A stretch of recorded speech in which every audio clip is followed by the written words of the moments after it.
Hi viewers, welcome to our channel. ప్రస్తుతం మనతో పాటు దాము బాలాజీ గారు సీనియర్ జర్నలిస్ట్ ఉన్నారు. వారితో ఒకసారి మాట్లాడదాం. సార్ నమస్కారం. సార్ నమస్తే. సార్, చావా సినిమా మహారాష్ట్రలో ఒక యుద్ధ వాతావరణాన్ని తెరకెక్కించిందని చెప్పుకోవాలి సార్. అంటే ఈ సినిమా తర్వాత చాలా మంది హిందువులు పెద్ద ఎత్తున ఔరంగజేబ్ సమాధిని తీసేయాలి, తొలగించాలని చెప్పేసి డిమాండ్లు వినిపించారు. అయితే నాగపూర్లో పెద్ద అల్లర్లు కూడా ఈ డిమాండ్స్ తో చేయడం జరిగింది, అల్లర్లు కూడా జరగడం జరిగింది. సో ఏం జరుగుతుంది మరి మహారాష్ట్రలో? మరి ఔరంగజేబ్ సమాధిని తీసేసే ఛాన్స్ ఏమన్నా ఉందంటారా? మరి చావా సినిమా రగల్చిన దీని గురించి మీరేం చెప్తారు సార్? మహారాష్ట్రలో నాగపూర్లో అల్లర్లు చోటు చేసుకున్నాయి. నిన్నంతా పెద్ద ఎత్తున అల్లర్లు జరిగాయి. నిన్న మార్నింగ్ 7:30కు మొదలయ్యి రాత్రి 11:30, 12 వరకు కూడా అల్లర్లు చోటు చేసుకున్నాయి. ముఖ్యంగా నాగపూర్లో ఉండే సెంట్రల్ నాగపూర్లో మహల్ గేట్ అంటారు, ఆ మహల్ గేట్ దగ్గర జరిగాయి. అట్లాగే మిగతా హన్సాపురి కానీ, చిట్నీస్ పార్కు, ఈ ఏరియాలంతా ఓల్డ్ బందర్ రోడ్డు ఇక్కడంతా కూడా జరిగాయి. మహల్ గేట్ దగ్గర ఒక ఔరంగజేబు దిష్టిబొమ్మను దగ్ధం చేశారని వార్తలు వచ్చాయి, ఖురాన్ని దగ్ధం చేశారని వార్తలు వచ్చాయి. కొంతేమో శివాజీ ఫోటోని దగ్ధం చేశారని, రకరకాలుగా, అంటే ముస్లింలు హిందువుల ఇవి దగ్ధం చేశారని, హిందువులేమో ముస్లింలు దగ్ధం చేశారని ఇలా వార్తలు రావడం, అల్లర్లు చోటు చేసుకున్నాయి. ఈ అల్లర్లకు ప్రధాన కారణమైతే విహెచ్పి, విశ్వ హిందూ పరిషత్ అండ్ బజరంగ్ దళ్ సమూహాలు. వీళ్ళు దాదాపు 40కి పైన వెహికల్ని ధ్వంసం చేశారు. అనేక షాపులు, ఇండ్లు, క్లినిక్స్ వీటన్నిటిని ధ్వంసం చేశారు. ముఖ్యంగా పోలీసుల్ని 30 మందికి పైన పోలీసులకి గాయాలు జరిగాయి. అందులో కొంతమంది పరిస్థితి సివియర్గా ఉందని చెప్తున్నారు. 2 డిఎస్పీలు కూడా, అర్చిత్ చందన్ అనే ఒక డిఎస్పీ, తర్వాత నికేతన్ కదం అనే ఒక డిఎస్పీ, వీళ్ళిద్దరు కూడా గాయపడ్డారు. సో దీనికి సంబంధించి అక్కడ డీజీపీ రవీందర్ సింఘాల్ కూడా మీడియాతో మాట్లాడారు. ఇప్పుడైతే అదుపులో ఉంది. 50 మంది అల్లర్లలో పాల్గొన్న 50 మందిని అరెస్ట్ చేసాం, అదుపులోకి తీసుకున్నాం. మిగతా వాళ్ళని కూడా సీసీటీవీ ఫుటేజ్ అవన్నీ పరిశీలిస్తున్నాం అని చెప్తున్నారు. అట్లాగే ఫడ్నవీస్ కూడా, దేవేంద్ర ఫడ్నవీస్ ముఖ్యమంత్రి కూడా అసెంబ్లీలో అనౌన్స్ చేశాడు. ఇదంతా కూడా చావా సినిమా తీసుకొచ్చిన ప్రభావం. ఇది ఒక ప్లాన్డ్గా జరిగింది, మేము దీన్ని అలో చేయమని చెప్పారు. అసలు వీళ్ళ డిమాండ్ ఏంటి అన్నప్పుడు, ఈ చావా సినిమా చూసి ఔరంగజేబు ఎంత దారుణంగా సంభాజీని, అంటే శివాజీ కొడుకు సంభాజీ మహారాజుని టార్చర్ చేసి అతి దారుణంగా చంపితే అతని టూంబ్ని మనం ఎందుకు పెట్టుకోవాలి అనేది వాళ్ళ డిమాండ్. అతని టూంబ్ ఎక్కడ ఉందంటే కుల్దాబాద్ అని ఉంది. 300 కిలోమీటర్ల, ఈ నాగపూర్కి 300 కిలోమీటర్ల దూరం కుల్దాబాద్. ఇది ఇంతకుముందు ఔరంగాబాద్ అనే పేరు ఉండేది, దాని తర్వాత ఛత్రపతి సంభాజీ నగర్గా పేరు మార్చారు. అట్లాగే బీజేపీ వాళ్ళు ఢిల్లీలో కూడా ఔరంగజేబ్ రోడ్డు ఉంటే దాన్ని అబ్దుల్ కలాం రోడ్డుగా మార్చేశారు. సో ఔరంగజేబ్ అనే పేరే వినపడకూడదు, అతన్ని ఎవరు పొగడకూడదు అనే డిమాండ్స్, అలాగే ఆ టూంబు ని కూడా నాశనం చేయాలి, డిమాలిష్ చేయాలనేది వాళ్ళ డిమాండ్ ప్రధానంగా. అయితే ఇక్కడ మహాయుతి ప్రభుత్వం ఉంది మహారాష్ట్రలో. మహాయుతి ప్రభుత్వం అంటే బీజేపీ, శివసేన షిండే వర్గము, తర్వాత Ajit Pawar NCP, national Congress party, Ajit Pawar వర్గం, ఈ 3 కలిసి అక్కడ ఇది చేశారు. బీజేపీకి ఒక 12 ఎమ్మెల్యేలు షార్ట్ ఉంది. ఓన్గా గవర్నమెంట్ ఫామ్ చేయాలంటే ఇంకొక 12 కావాలి. సో ఇక్కడ రకరకాల వాదనలు ఉన్నాయి. అసలు బీజేపీనే ఎలర్లు కారణమని ఒక వాదన. ఎందుకు అంటే ఆల్రెడీ ఎలక్షన్ల ముందు కూడా వాళ్ళు ముస్లింలకి యాంటీగా కొల్లాపూర్లో ప్రాంతంలో అల్లర్లు క్రియేట్ చేశారు. కాబట్టి ఇది దానికి కంటిన్యూషన్గా బీజేపీనే చేస్తుంది. ఎందుకు బీజేపీ చేస్తుంది అంటే ఇక్కడ శివసేన డామినేషన్ ఉంది. శివసేన అంటే కూడా శివాజీ పేరు మీద శివసేన అనే పేరు పార్టీ ఏర్పడింది. శివాజీ మహారాజ్ పేరు మీద ఏర్పడింది. చాలామంది శివుడు అనుకుంటారు, శివుడు కాదు, శివాజీ పేరు మీద ఏర్పడిందే శివసేన. శివసేన ఇప్పుడు ఉద్ధవ్ ఠాకరే, ఏకనాథ్ షిండే 2 శివసేనలుగా విడిపోయింది. అంటే శివసేనని చీల్చడంలో సక్సెస్ అయింది బీజేపీ. తన మిత్రపక్షాన్ని కూడా బీజేపీ చీల్చేసింది. సో ఇప్పుడు ఈ శివసేనను కూడా, ఏకనాథ్ షిండే శివసేనను కూడా తొక్కేసి ఆ శివరాజ్ మహారాజ్ని శివసేన నుంచి తాము లాగేసుకోవాలి అని బీజేపీ ఒక ప్లాన్ చేస్తుంది. దానికి ఈ సినిమా ఉపయోగపడింది. సో ఔరంగజేబుని వ్యతిరేకించి శివాజీ సంభాజీకి తామే ఛాంపియన్స్గా వీళ్ళు ప్రకటించుకోవడం ద్వారా శివసేనని వీక్ చేస్తే మనమే సొంతంగా గవర్నమెంట్ ఫామ్ చేయొచ్చు అనేది బీజేపీకి ఉన్న స్ట్రాటజీగా చెప్తున్నారు. ఉమ్, అందుకే బీజేపీ వాళ్ళే దీన్ని చేయించారనేది ఒక వాదన. రెండో వాదన, బీజేపీ వాళ్ళు అలా చేయించే అవకాశం కానీ అవసరం కానీ వాళ్ళకి ఇమీడియట్గా లేదు. ఇప్పటికిప్పుడు వాళ్ళు శివసేన నుంచి ఆల్రెడీ సగం శివసేన ఖాళీ చేయింది, ఉద్ధవ్ ఠాకరేదే ఉంది. రెండోది దేవేంద్ర ఫడ్నవీస్కి, అంటే బీజేపీ వేరు, బీజేపీ ప్రభుత్వం వేరు. ఇక్కడ బీజేపీకి ఏమైనా హెల్ప్ అవ్వచ్చేమో కానీ ఆ ప్రభుత్వానికి మాత్రం ఇది చెడ్డ పేరు చేస్తుంది. ముఖ్యంగా వాళ్ళు పెట్టుబడులు ఆహ్వానిస్తున్నారు నాగపూర్లో కావచ్చు, ఎందుకంటే ఫడ్నవీస్ది కూడా నాగపూర్లో కావచ్చు, మహారాష్ట్రలో అనేక పెట్టుబడులు వచ్చే అవకాశం ఉంది. ఇలా అల్లర్లు జరిగి మనుషులు చనిపోయి మత కళల్లో బయలుదేరితే అభివృద్ధి కుంటుపడుతుంది. అందువల్ల దాన్ని ఇప్పుడు సహించడానికి ఫడ్నవీస్ ప్రభుత్వం రెడీగా లేదు. అందుకని వాళ్ళు తీవ్రమైన చర్యలు తీసుకుంటున్నారు అనేది రెండవ వాదన. మూడవ యాంగిల్ ఏమంటే, అసలు ఔరంగజేబు టూముని కొట్టదలుచుకుంటే వీళ్ళు ఉద్యమాలు ఎందుకు చేయడం, వాళ్ళ ప్రభుత్వమే ఉంది, వాళ్ళు అనుకుంటే కొట్టేయచ్చు కదా అన్నది ఇంకొక వాదన వస్తుంది. ఎందుకు కొట్టట్లేదు, కొట్టాలనుకుంటే కొట్టచ్చు, కొట్టాలని ఉద్యమాలు చేయడం ఎందుకు, ప్రభుత్వం వాళ్ళదే కదా అంటే కొట్టడం కష్టం అనమాట. ఎందుకు కొట్టడం కష్టం అంటే, ఈ ఔరంగజేబు సమాధి నిజానికి చాలా చిన్న సమాధి, దానికి ఏమీ పైన రూపు కానీ ఏమీ లేవు, పైన మూత కానీ అవి ఏమి లేవు, ఊరికే ఓపెన్ సమాధి. ఎందుకంటే ఔరంగజేబు ఆయనది కూడా నేను బ్రీఫ్గా చెప్తాను. తన సింపుల్గా ఆయన తన సమాధికి డబ్బులు కూడా గవర్నమెంట్ డబ్బులు ఇవ్వలేదు. ఆయన తను కుట్టిలు అల్లికలు ఏవో చేసి దాంట్లో ఒక 100 రూపాయలు వస్తే 100 రూపాయలు ఇచ్చాడు, ఇంకొక 300 ఉంటే దాన్ని కూడా ఎవరికో డొనేట్ చేశాడు. ఆయన వెరీ సింపుల్ హ్యూమన్ బీయింగ్, తన డబ్బుల్ని తనే సంపాదించుకునేవాడు. అలాంటి కొన్ని లక్షణాలు ఆయనకు ఉన్నాయి. సో అందువల్ల ఆయన తన సింపుల్గా తన సమాధి ఉండాలి అనేది ఆయన కోరుకున్నాడు అనమాట. అక్కడ అంటే తన గురువు ఒక ఆయన ఉన్నాడు, ఆ దర్గా దగ్గరే తన సమాధి ఉండాలి, సూఫీ గురువు అనమాట. ఆ దర్గా దగ్గరే ఉండాలని, సింపుల్గా ఉండాలనేది ఆయన చివరి కోరిక. 1707లో చనిపోయినప్పుడు 89 ఏళ్ల వయసులో ఆయన చనిపోయాడు. సో అప్పుడు ఇది వచ్చింది. దీన్ని ఏం చేశారంటే, మన బ్రిటిష్ వాళ్ళే 1861లో ఒక చట్టం తీసుకొచ్చారు. అదేంటంటే అంసార్ చట్టం అంటారు దాన్ని, archaeological sites and remains act అనమాట.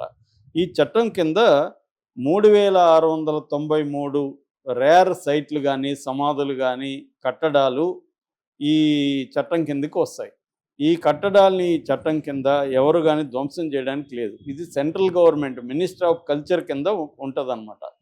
సో ఇప్పుడు రాష్ట్ర ప్రభుత్వం అనుకున్నా కూడా ఈ టూంబ్ని, ఈ సమాధిని కూలగొట్టడం సాధ్యం కాదు. ఎందుకంటే ఆ లిస్టులో నుంచి తీసేస్తే అప్పుడు కూలగొట్టచ్చు.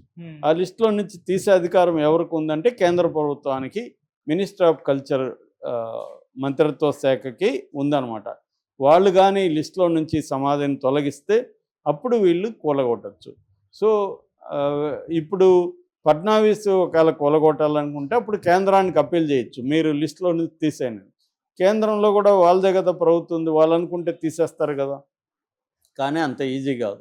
అందుకని ఉద్ధవ్ ఠాకరే అన్నాడు, మీరు అనుకుంటే మరి తీసేయండి, కాకపోతే ఇది చంద్రబాబుకి, నితీష్ కుమార్కి చెప్పండి అని. ఎందుకంటే చంద్రబాబు, నితీష్ కుమార్లు దీన్ని వ్యతిరేకించే అవకాశం ఉంది. ఇది ముస్లింలకి యాంటీగా వెళ్ళే చర్య కాబట్టి తమ రాష్ట్రాల్లో ముస్లింలు తమకు దూరం అయ్యే అవకాశం ఉందని చంద్రబాబు భయపడే అవకాశం ఉంది. నితీష్ కుమార్ కూడా బీహార్లో ఎన్నికలు వస్తున్నాయి, ఎన్నికల్లో ముస్లింలు ఓట్లు అక్కడ కూడా గణనీయంగా ఉన్నాయి. అందువల్ల నితీష్ కుమార్ నుంచి, చంద్రబాబు నుంచి కూడా వ్యతిరేకత వచ్చే అవకాశం ఉంది. రెండవ యాంగిల్, మోడీకి గల్ఫ్ కంట్రీస్లో చాలా మంచి పేరు ఉంది. సౌదీ అరేబియా లాంటి దేశాల్లో కూడా హిందూ టెంపుల్స్ ఉంటున్నాయి, అలో చేస్తున్నారు. ఇప్పుడు కానీ ఇది కొలగొడితే అక్కడ నుంచి మోడీ మీద ప్రెజర్ వచ్చే అవకాశం ఉంది. ముస్లిం స్టేట్స్ కంట్రీస్ నుంచి మోడీకి ప్రెజర్ వచ్చే అవకాశం ఉంది. అందువల్ల మోడీ కానీ లేకపోతే మహారాష్ట్ర ప్రభుత్వం కానీ ఈ సమాధిని కూలగొట్టే పరిస్థితి లేదు. కాకపోతే ఈ అల్లర్లు ఎందుకు వచ్చాయి మరి అంటే, ఈ హిందూ సంఘాలు ఒక్కొక్కసారి బీజేపీ మాట కూడా క్యారీ చేయవు. ఎందుకంటే ఆర్ఎస్ఎస్ కేంద్రం నాగ్పూర్లోనే ఉంటుంది. ఆర్ఎస్ఎస్ కేంద్రానికి 2 కిలోమీటర్ల దూరంలోనే అల్లర్లు జరిగాయి. సో విహెచ్పి కానీ, బజరంగ దళ్ కానీ ఒక్కొక్కసారి వాళ్ళు బీజేపీ మాట కూడా వినరు. బీజేపీకి హిందుత్వ అజెండా ఉంటుంది కానీ అది రాజకీయ అజెండాకి లోబడి ఉండాలి. కానీ హిందూ సంఘాలకి హిందుత్వ అజెండా ఇంపార్టెంట్, రాజకీయాలు కాదు. అందువల్ల బీజేపీకి హిందూ సంఘాలకు మధ్య కూడా ఘర్షణ వైఖరి ఉంటుంది. రెండవది ఇది రావడానికి ఇంకొక కారణం ఏంటంటే Samajwadi party MP Abu Azmi ఈయన్ని ఔరంగజేబుని విపరీతంగా పొగిడాడు. దాంతో వీళ్ళకి కోపం వచ్చింది, అది కూడా ఒక కారణం. రెండోది చావా సినిమా చూసి నార్త్ ఇండియాలో ముఖ్యంగా మహారాష్ట్రలో అనేక మంది విపరీతంగా ఏడవడం, కన్నీళ్లు పెట్టుకోవడం, సంభాజీని ఇంత దారుణంగా టార్చర్ చేసి అతని గోర్లు తీసేసి కళ్ళు తీసేసి ఇంత నీచంగా చంపాడా, ఎందుకంటే ఆ టార్చర్ సినిమా చూస్తుంటే తెలుస్తుంది. చాలాసేపు లాగి నాకైతే బోరు కొట్టింది, కానీ జనాలు దాన్ని ఇది చేశారు. సో అతనితో ఐడెంటిఫై అయ్యారు, వీడు ఎంత దుర్మార్గుడా ఔరంగజేబు అన్న ఫీల్ అయితే హిందువులకి వచ్చే అవకాశం ఉంది. సో నేను సినిమాటిక్గా చూస్తా కాబట్టి దీనికి ఇంత అవసరం ఏముంది, లాగుతున్నాడు అనిపించింది. కానీ వాళ్ళకైతే ఆ ఫీలింగ్ వచ్చింది. సో ఈ కారణాల వల్ల ఈ టూమ్ని ధ్వంసం చేయాలనుకున్నారు, కానీ టూమ్ ధ్వంసం జరగదు. ఎందుకంటే ఇందాక చెప్పిన కారణాలు. అసలు ఔరంగజేబు చనిపోయి ఎంతకాలం అయింది? 320 సంవత్సరాలు అయింది.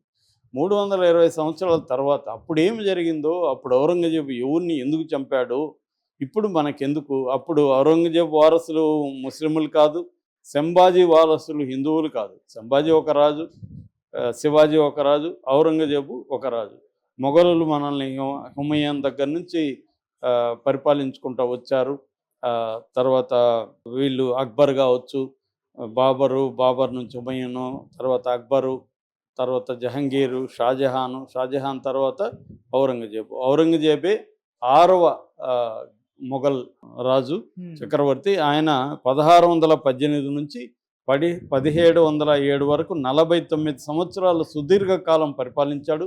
ఆయన కాలంలో జీడిపి కానీ మన ప్రపంచంలోనే రిచెస్ట్ కంట్రీగా భారతదేశం ఉన్నింది. చాలా పెద్ద వయసాలని ఆయన పరిపాలించాడు. అయితే ఆయన మీద విమర్శలు ఉన్నాయి. ఆయన అంతకు ముందున్న మత పన్ను అంటారు, జిజియా పన్నుని అక్బర్ రద్దు చేశాడు. అక్బర్ కానీ, ఆ తర్వాత వచ్చిన జహంగీర్ కానీ, తర్వాత వచ్చిన షాజహాన్ కానీ వీళ్ళు కొంతవరకు లిబరల్గా ఉన్నారు. ఎందుకంటే రూరల్స్ మైనారిటీ, ప్రజలు మెజారిటీ కాబట్టి వాళ్ళు ఏం చేశారంటే మనం మెజారిటీ ప్రజలకి అనుకూలంగా ఉండాలని చెప్పి హిందూ రాణుల్ని పెళ్లి చేసుకున్నారు. హిందూ టెంపుల్స్ని డబ్బులు ఇచ్చారు, వాళ్ళకి టెంపుల్స్కి దానాలు చేశారు. తమ సామ్రాజ్యంలో కూడా మంచి పొజిషన్లో హిందూ వాళ్ళని పదవులు ఇచ్చి పెట్టుకున్నారు. అంటే వాళ్ళు ఈ దేశంలో నివసించారు, ఈ దేశంలో మింగిలైపోయారు, ఈ దేశ సంస్కృతిలో భాగంగా ఉండిపోయారు. ఆ తర్వాత వచ్చిన బ్రిటిష్ వాళ్ళు అలాగా లేరు. వాళ్ళు ఏంటంటే ఈ దేశంలో భాగంగా లేరు, వాళ్ళు మనల్ని తక్కువగా చూడడం, మన సంపదను దోచుకుపోవడం, ఇదే వాళ్ళ టార్గెట్. కానీ ముస్లిం రాజుల, ఇస్లామిక్ రాజుల టార్గెట్ అది కాదు. ఈ దేశంలో ఉండాలనుకున్నారు, ఈ దేశ సంస్కృతిలో భాగం అయ్యారు. అందుకనే ప్రజల్లో పెద్ద ఎత్తున వాళ్ళ మీద తిరుగుబాటు రాలేదు. బ్రిటిష్ వాళ్ళు తిరుగుబాటు మీద రావడానికి ఇది కూడా వన్ ఆఫ్ ద రీజన్స్. ఇది ఒకటే సోల్ కాదు, కానీ ఇది కూడా వన్ ఆఫ్ ద రీజన్స్. ఎందుకంటే వాళ్ళు పరాయి వాళ్ళుగా మనల్ని చూశారు. కానీ అక్బర్ కావచ్చు, జహంగీర్ వీళ్ళు మన ఇండియన్ దీంట్లో కలిసిపోయారు అనమాట. కానీ ఔరంగజేబు వచ్చేసరికి ఔరంగజేబు మోర్ మతతత్వవాదిగా చెప్పుకోవచ్చు. అతని మతానికి ఎక్కువ ఇంపార్టెన్స్ ఇస్తాడు. అందువల్ల అతను ఎవరు హిందూ రాణుల్ని పెళ్ళిళ్ళు చేసుకోలేదు. తర్వాత జిజియా పన్ను కూడా వేశాడు. తర్వాత కొన్ని టెంపుల్స్ని కూడా, ఒక డజన్స్ ఆఫ్ టెంపుల్స్ని అతను ధ్వంసం చేశాడని చెప్తారు. ముఖ్యంగా కాశీలో ఉండే కొన్ని, కాశీ విశ్వనాథ్ టెంపుల్ వారణాసిలో కానీ, కేశవ దేవ టెంపుల్ని కానీ, ఇట్లాంటి టెంపుల్ని నాశనం చేశాడని చెప్తారు. సో అందువల్ల కూడా అతను టెంపుల్ నాశనం చేశాడు, హిందువుల పట్ల వ్యతిరేకంగా ఉన్నాడు అనేది కూడా చాలామంది చెప్తారు. అయితే చరిత్రకారులు రిచర్డ్ ఈటన్, ఆడ్రీ ట్రస్కీ లాంటి చరిత్రకారులు ఏం చెప్తున్నారంటే ప్రతిదీ మత కోణం నుంచి చూడకూడదు. మనం ఇప్పటి మత కోణం నుంచి 18th సెంచరీ లేదా 17th సెంచరీలో జరిగిన వాటిని చూడలేము. అప్పుడు కేవలం మత కోణమే కాకుండా అప్పుడు చాలా యుద్ధాలు ఎక్కువ జరగడం వల్ల ఆర్థికంగా చాలా సమస్యలు ఉన్నాయి. దానికోసం అన్ని రకాల పన్నుల్ని ఔరంగజేబు వేయాల్సి వచ్చింది. అట్లాగే టెంపుల్స్ కూడా, హిందూ టెంపుల్స్ అనే దాడి చేయలేదు ఆయన. టెంపుల్స్ అప్పట్లో political centres, economic centres, power హౌస్లు, దాంట్లో బోళ్ళు నగలు, డబ్బులు ఉన్నాయి. అందుకని కూడా ఆయన చేశాడు. రెండోది శత్రువులని అటాక్ చేసేటప్పుడు శత్రువులకు సంబంధించిన ఆల్ స్ట్రక్చర్స్ని ధ్వంసం చేయడం అనేది అందరు రాజులు చేశారు. ఈవెన్ హిందూ రాజులు కూడా చాలామంది చేశారు. ఔరంగజేబు కొన్ని టెంపుల్స్కి పరమాణాలు ఇచ్చి డబ్బులు ఇచ్చాడు, కొన్ని టెంపుల్స్ నిర్మించాడు కూడా. ఆయనకు అనుకూలమైన హిందూ రాజులు ఉన్న చోట ఆయన టెంపుల్, ఇదే వారణాసిలో కొన్ని టెంపుల్స్ని ఆయన జన్గంవాడి మఠం అనే దానికి డబ్బులు ఇచ్చాడు. తర్వాత బాలాజీ టెంపుల్ చిత్రకూట్ దానికి డబ్బులు ఇచ్చాడు. ఇలాంటివి వీళ్ళు చెబుతున్నారు.